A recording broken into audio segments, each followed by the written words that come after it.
ക്രിസ്തുവിൽ പ്രിയ സ്നേഹിതരെ, മനുഷ്യന്റെ സഹനങ്ങൾക്കും ദുരിതങ്ങൾക്കും ഭാവാത്മകമായ ഒരു മറുപടി നൽകിയിട്ടുള്ളത് ക്രൈസ്തവ മതമല്ലാതെ മറ്റൊന്നുമല്ല. ചില തത്വശാസ്ത്രങ്ങൾ പറഞ്ഞു, നിന്റെ ജീവിതം നിനക്ക് ഭാരമാണെങ്കിൽ നീ ആത്മഹത്യ ചെയ്യുക.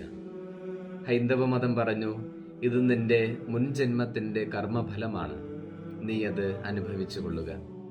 എന്നാൽ ക്രിസ്തു തന്റെ ജീവിതത്തിലൂടെ വരാനിരിക്കുന്ന ഒരു മഹത്വത്തെക്കുറിച്ച് നമുക്ക് വെളിപ്പെടുത്തി തന്നിട്ടുണ്ട്. അതിന്റെ മുന്നോടിയായി യേശുനാഥൻ ഇന്ന് രൂപാന്തരപ്പെടുന്ന സംഭവമാണ് സുവിശേഷത്തിൽ നാം വായിക്കുന്നത്. മത്തായിയുടെ സുവിശേഷം 16-ാം അധ്യായത്തിൽ പത്രോസ് യേശു ജീവിക്കുന്ന ദൈവത്തിന്റെ പുത്രനായ ക്രിസ്തുവാണ് എന്ന് പ്രഖ്യാപിച്ചത് മുതൽ അവിടുന്ന് ജെറുസലേമിൽ അനുഭവിക്കാൻ പോകുന്ന പീഡാസഹന കുരിശുമരണങ്ങളെക്കുറിച്ച് ശിഷ്യന്മാരോട് പറയുന്നു. എന്നാൽ ഇതിന്റെ അർത്ഥം എന്താണെന്നറിയാതെ പത്രോസ് ഉടൻ തന്നെ പറയും, കർത്താവേ, നിനക്കിത് സംഭവിക്കാതിരിക്കട്ടെ.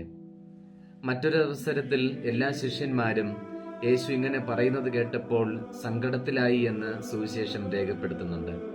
അതായത് പീഡാസഹനങ്ങളോ കുരിശുമരണമോ ഉൾക്കൊള്ളുവാനുള്ള ഒരു മനോബലം അല്ലെങ്കിൽ അതിന്റെ അർത്ഥമറിയാനുള്ള ഒരു ചിന്താ സവിശേഷത ശിഷ്യന്മാർക്ക് വന്നിട്ടില്ലായിരുന്നു.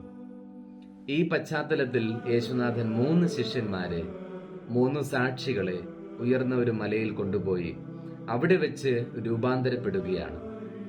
താൻ പ്രവചിച്ച തന്റെ ഉത്ഥാനം അവർക്ക് മുൻകൂട്ടി കാണിച്ചു കൊടുക്കുന്ന ഒരു സംഭവമാണ് ഇത്. ഏതാനും ദിവസങ്ങൾ കഴിയുമ്പോൾ പീഡാസഹനവും കുരിശുമരണവും വഴി ഉത്ഥാനം ചെയ്ത് മഹത്വീകരിക്കപ്പെടുമെന്ന യാഥാർത്ഥ്യം ഇവിടെ വെച്ച് യേശു തന്റെ ശിഷ്യന്മാർക്ക് മുൻകൂട്ടി കാണിച്ചു കൊടുക്കുന്നു.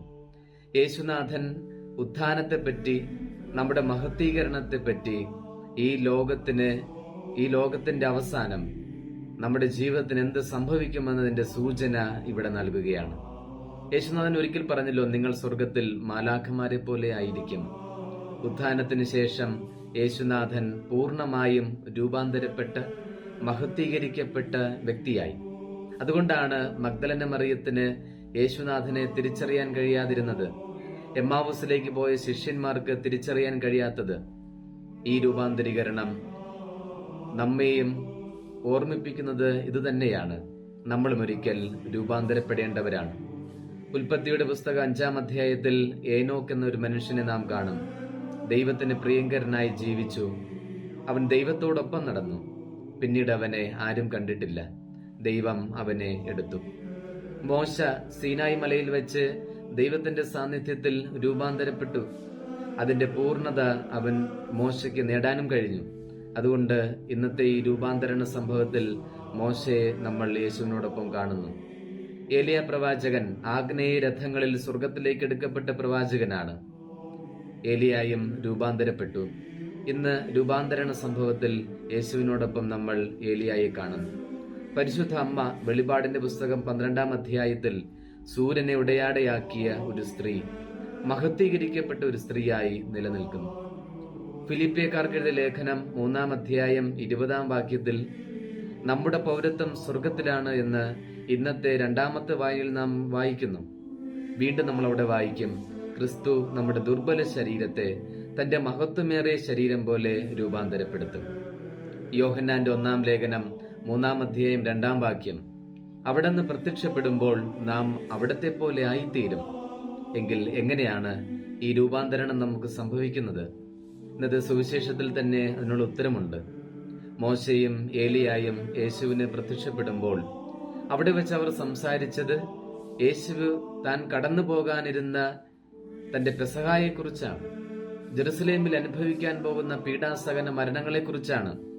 യേശു തന്നെ പറയുന്നു, ഗോതമ്പ് മണി നിലത്ത് വീണ് അഴിയുന്നില്ലെങ്കിൽ അത് ഫലംഭവത്തിൽ യേശുവിനോടൊപ്പം നമ്മൾ ഏലിയായെ കാണുന്നു. പരിശുദ്ധ അമ്മ വെളിപാടിന്റെ പുസ്തകം 12-ാം അധ്യായത്തിൽ സൂര്യനെ ഉടയാടയാക്കിയ ഒരു സ്ത്രീ, മഹത്വീകരിക്കപ്പെട്ട ഒരു സ്ത്രീയായി നിലനിൽക്കുന്നു. ഫിലിപ്പിയക്കാർക്ക് എഴുതിയ ലേഖനം 3-ാം അധ്യായം 20-ാം വാക്യത്തിൽ നമ്മുടെ പൗരത്വം സ്വർഗത്തിലാണ് എന്ന് ഇന്നത്തെ 2-ാമത്തെ വായനയിൽ നാം വായിക്കുന്നു. വീണ്ടും നമ്മൾ അവിടെ വായിക്കും, ക്രിസ്തു നമ്മുടെ ദുർബല ശരീരത്തെ തന്റെ മഹത്വമേറിയ ശരീരം പോലെ രൂപാന്തരപ്പെടുത്തും. യോഹന്നാന്റെ 1-ാം ലേഖനം 3-ാം അധ്യായം 2-ാം വാക്യം, അവിടെ നിന്ന് പ്രത്യക്ഷപ്പെടുമ്പോൾ നാം അവിടത്തെ പോലെ ആയിത്തീരും. എങ്കിൽ എങ്ങനെയാണ് ഈ രൂപാന്തരണം നമുക്ക് സംഭവിക്കുന്നത്? ഇന്നത്തെ സുവിശേഷത്തിൽ തന്നെ അതിനുള്ള ഉത്തരമുണ്ട്. മോശയും ഏലിയായും യേശുവിന് പ്രത്യക്ഷപ്പെടുമ്പോൾ അവിടെ വെച്ച് അവർ സംസാരിച്ചത് യേശു താൻ കടന്നു പോകാനിരുന്ന തന്റെ പെസഹായെക്കുറിച്ചാണ്, ജെറുസലേമിൽ അനുഭവിക്കാൻ പോകുന്ന പീഡാസഹന മരണങ്ങളെക്കുറിച്ചാണ്. യേശു തന്നെ പറയുന്നു, ഗോതമ്പ് മണി നിലത്ത് വീണ് അഴിയുന്നില്ലെങ്കിൽ അത് ഫലം പുറപ്പെടുവിക്കുകയില്ല. മറ്റൊരവസരത്തിൽ ശിഷ്യന്മാരോട് പറഞ്ഞു, ഈ ലോകത്തിൽ നിരവധി പീഡനങ്ങൾ നിങ്ങൾക്ക് അനുഭവിക്കേണ്ടി വരും, എന്നാൽ വരാനിരിക്കുന്ന യുഗത്തിൽ നിത്യജീവനും. പീഡാസഹനത്തിലൂടെയാണ്, കുരിശുമരണത്തിലൂടെയാണ് യേശുനാഥൻ മഹത്വീകരിക്കപ്പെടുന്നത്. തന്റെ പീഡാസഹനങ്ങൾക്ക് മുമ്പ് അവിടുന്ന് പിതാവിനോട് ഇപ്രകാരം പ്രാർത്ഥിക്കുന്നതായി യോഹന്നാന്റെ സുവിശേഷത്തിൽ നാം വായിക്കുന്നുണ്ട്: പിതാവേ, എന്നെ മഹത്വപ്പെടുത്തണമേ. അതെ, സഹനമില്ലാതെ ഉത്ഥാനമില്ല, കുരിശില്ലാതെ മഹത്വീകരണമില്ല, രൂപാന്തരണവുമില്ല. മലമുകളിലെ മഹത്വത്തിൽ ഇരിക്കുവാനല്ല യേശുനാഥൻ ആവശ്യപ്പെടുന്നത്, താഴേക്ക് ഇറങ്ങിച്ചെല്ലുവാനാണ്. രൂപാന്തരപ്പെടാൻ വെട്ടിയൊരുക്കലുകൾ ആവശ്യമാണ്. സഹനത്തിന്റെ പാതയിലൂടെയാണ് രൂപാന്തരം സംഭവിക്കുന്നത്. ഉലയിൽ സ്വർണം ശുദ്ധി ചെയ്യപ്പെടുന്നത് പോലെ സഹനത്തീ ചൂളയിൽ രൂപമാറ്റം സംഭവിച്ച് പരിശുദ്ധ സ്വർണമായി നാം രൂപാന്തരപ്പെടുന്നു. വിശുദ്ധ കൊച്ചുത്രേസ്യയുടെയും വിശുദ്ധ അൽഫോൺസാമ്മയുടെയും നിരവധി വിശുദ്ധന്മാരുടെയും ജീവിതം നമുക്ക് ഇതിന് മാതൃകയാണ്. സഹനങ്ങളില്ലാത്ത ഒരു ജീവിതം ഭൂമിയിൽ ആർക്കും സാധ്യമല്ല. ആരും നമുക്ക് വാഗ്ദാനം ചെയ്യുകയുമില്ല. പക്ഷേ സഹനങ്ങൾക്ക് പ്രതിഫലം തരും എന്ന് ക്രിസ്തുനാഥൻ നമ്മെ പഠിപ്പിക്കുന്നു. അവിടുത്തെ രൂപാന്തരണം നമ്മെ ഓർമ്മിപ്പിക്കുന്നു. സ്വർഗത്തിൽ പ്രശോഭിക്കുവാൻ നാം രൂപാന്തരപ്പെട്ടേ മതിയാവുകയുള്ളൂ. നമ്മുടെ ജ്ഞാനസ്നാന അവസരത്തിലാണ് ഈ രൂപാന്തരപ്പെടൽ ആരംഭിച്ചത്. സ്ഥൈര്യലേപനത്തിൽ അത് ശക്തിപ്പെടുന്നു. വിശുദ്ധ കുർബാനയിൽ ക്രിസ്തുവിനെ പോലെ നാം രൂപാന്തരപ്പെടുന്നു. രൂപാന്തരപ്പെടലിന് അനുദിന ജീവിതത്തിൽ വളരെ വലിയ പങ്കുണ്ട്. നമ്മുടെ ജീവിതത്തിന്റെ കർത്തവ്യങ്ങൾ വിശ്വസ്തയോടെ നിറവേറ്റുമ്പോൾ നാം യഥാർത്ഥത്തിൽ ക്രിസ്തുവിനെ പോലെ രൂപാന്തരപ്പെടുന്നു. നമ്മുടെ ജീവിതത്തിന്റെ ഓരോ കണ്ണുനീരിന്റെ അനുഭവവും നമ്മെ രൂപാന്തരപ്പെടുത്തുന്നു, കൂടുതൽ നല്ല മനുഷ്യരാക്കുന്നു, നമ്മെ വിശുദ്ധരാക്കുന്നു. സഹനങ്ങളിലൂടെ നമ്മുടെ കാലികമായ ശിക്ഷയിൽ നിന്ന് നമുക്ക് മോചനം ലഭിക്കുന്നു. നമ്മുടെ പാപങ്ങൾക്ക് പ്രായശ്ചിത്തം ചെയ്യാൻ കഴിയുന്നു. സഹനങ്ങളും വേദനകളും നമ്മളെ രൂപാന്തരപ്പെടുത്തും. സ്വർഗത്തിന് അനുയോജ്യരായ വ്യക്തികളാക്കും, നമ്മെ മാറ്റും. നമ്മെ അങ്ങനെ യേശുനാഥനോട് അനുരൂപരാക്കും. വിശുദ്ധ അഗസ്റ്റിൻ രൂപാന്തരണ സംഭവത്തെ മുൻനിർത്തി നാം കടന്നു പോകേണ്ട, യേശുനാഥൻ കടന്നുപോയതുപോലെയുള്ള പീഡാസഹനങ്ങളിലൂടെ നമ്മളും കടന്നു പോകണം എന്നതിനെ അനുസ്മരിപ്പിച്ചുകൊണ്ട് ഇപ്രകാരം പറയുന്നുണ്ട്. യേശു പറയുന്നു, ഭൂമിയിൽ അധ്വാനിക്കാനും ശുശ്രൂഷ ചെയ്യാനും നിന്ദിക്കപ്പെടാനും ക്രൂശിക്കപ്പെടാനുമായി നീ താഴേക്ക് ഇറങ്ങിച്ചെല്ലുക. വധിക്കപ്പെടാനായി ജീവൻ താഴേക്ക് ഇറങ്ങി വരുന്നു. വിശപ്പ് സഹിക്കാനായി അപ്പം താഴേക്ക് ഇറങ്ങി വരുന്നു.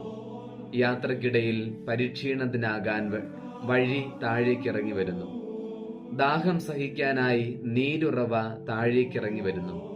എന്നിട്ടും നീ സഹിക്കാൻ മടിക്കുന്നുവോ?